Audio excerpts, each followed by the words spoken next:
છોટાઉદેપુર જિલ્લા ભાજપમાં ટિકિટ ફાળવણી બાદ બળવાના સૂર તેજ બન્યા છે। બોડેલી તાલુકા પંચાયતની પાણેજ બેઠક પર પૂર્વ પ્રમુખના પતિ હેમરાજસિંહ મારાઉલજીએ ભાજપ સાથે છેડો ફાડી અપક્ષ ઉમેદવારી નોંધાવી છે। ધારાસભ્ય અભયસિંહ તડવીની સમજાવટ તેમ છતાં તેમણે પરત ખેંચવાનો ઘસીને ઇનકાર કરી દીધો।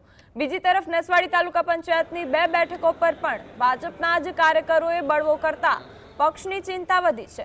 જિલ્લામાં અનેક પ્રયાસો તેમ છતાં ભાજપ બળવાખોર ઉમેદવારોને મનાવવામાં નિષ્ફળ રહ્યું છે। હવે આ આંતરિક ખેંચતાણ ચૂંટણી પરિણામો પર કેવી અસર પડશે તેના પર સૌની નજર છે। કોઈને કઈ અસંતોષ હોય અને ઉમેદવારી કરી હોય તો એમનો વિષય છે। ભારતીય જનતા પાર્ટી પોતાના કમળના ઉમેદવારોને જીતાડવા માટે પૂરી રીતે તૈયાર છે અને કોઈ પણ સીટ ઉપર ભારતીય જનતા પાર્ટીનો જે પણ ઉમેદવાર હશે એને પૂરેપૂરું સંગઠન પૂરી તાકાતથી જીતાડવા માટેનો પ્રયત્ન કરશે।